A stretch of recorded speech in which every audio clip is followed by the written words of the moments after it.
আমরা 22,000 আহত, 2,000 শহীদ ফ্যামিলি, মাত্র এই কয়জনের মুখের কথা, দাবি দাওয়ার ন্যায্যিক দাবি। আমরা কোনো অযৌক্তিক কোনো দাবি আমরা চাইনি কিংবা আমাদের পূরণ করতে বলিনি, সেটা সরকার ব্যর্থ। বর্তমান অন্তর্বর্তীকালীন সরকার ব্যর্থ, আমরা ব্যর্থ। আমরা যাদের ডাকে সাড়া দিয়েছিলাম তারাই আমাদের পাশে নেই, সাথে নেই। আমরা এটা নিয়ে মানে খুবই হতাশার মধ্যে জীবনযাপন করছি এবং আমরা আসলে খুবই হতাশাগ্রস্ত, দুঃখগ্রস্ত, যেটাই বলেন না। আমাদের সাথে কোনো রকম আমাদের শোনেন, জুলাই সনদ, আমাদের নিয়ে জুলাই সনদ, শহীদ পরিবার আহতদের নিয়ে জুলাই সনদ, সেখানে আমাদেরকেই রাখা হলো না, আমাদেরকে ডাকা হলো না।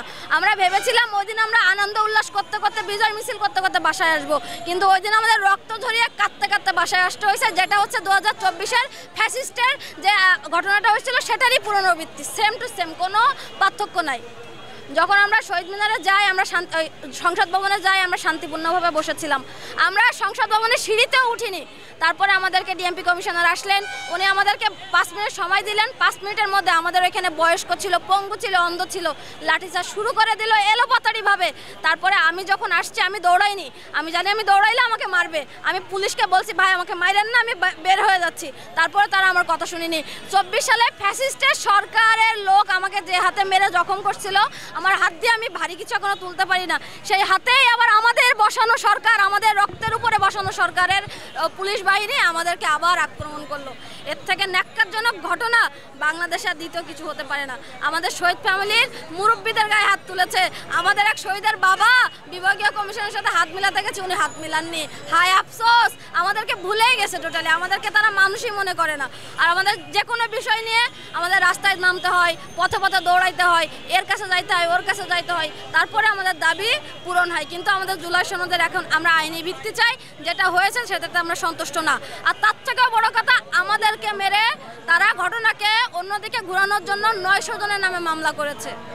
900 জনের নামে। আমরা এর থেকে 1.5 বছর আগে যে মামলাগুলো করেছে, আমাদের শহীদ পরিবার যে মামলাগুলো করেছে, সেই মোটা অঙ্কের টাকার বিনিময়ে আসামিদের ছেড়ে দেওয়া হচ্ছে, আসামিদেরকে ধরা হচ্ছে না। অথচ আমাদের নামেই মামলা করে বসে আছে বর্তমান অন্তর্বর্তীকালীন সরকারের প্রশাসন। এটাকে আমি তীব্র নিন্দা জানাই এবং অবিলম্বে সরকারকে অনুরোধ করব তারা যেন মামলাটা উইথড্র করে নেয়। না হলে এরপরে দলীয় সরকার আসলে ওই অজ্ঞাত নামের জায়গায় বিভিন্ন আমাদের জুলাই যোদ্ধা ভাইদের শহীদ পরিবারকে ধরে ধরে ওই মামলার মধ্যে বসিয়ে দিবে। কারণ আমরা এটা অভ্যস্ত, স্বৈরাচার, বিগত স্বৈরাচার এটাই করেছে, ধরে ধরে নিয়ে মামলা দিয়েছে, কুরাসপাত দিয়েছে, পঙ্গু করে দিয়েছে, মেরে ফেলেছে। আমি এটা চাই না, আমরা এটা চাই না। আমার নাম সোহেলি তামান্না, আমি জুলাই যোদ্ধা। আমি বর্তমানে লেখাপড়া করছি মিরপুর ল কলেজে। ওই যে বললাম, আমি 24-এ যে হাতে আমাকে ফ্যাসিস্টের সরকারের পুলিশ বাহিনী, হেলমেট বাহিনী মেরেছিল, গত শুক্রবার আমাকে সেই হাতে আবার বর্তমান অন্তর্বর্তীকালীন সরকারের পুলিশ প্রশাসন আমাকে সে হাতে আবার মেরেছে। আমার হাড়ে সমস্যা হয়েছে, দ্যাটস ওয়াই ডাক্তার একটু হাত রেস্টে রাখতে বলেছে। বর্তমান সরকারকে অবশ্যই, বর্তমান সরকারের ব্যবস্থাপনাকে, তারপরে হচ্ছে যে আমাদের স্বরাষ্ট্র উপদেষ্টা আছেন ওনাকে দায়ী করতে, বর্তমান সরকারের ব্যর্থতাকেই দায়ী করতে।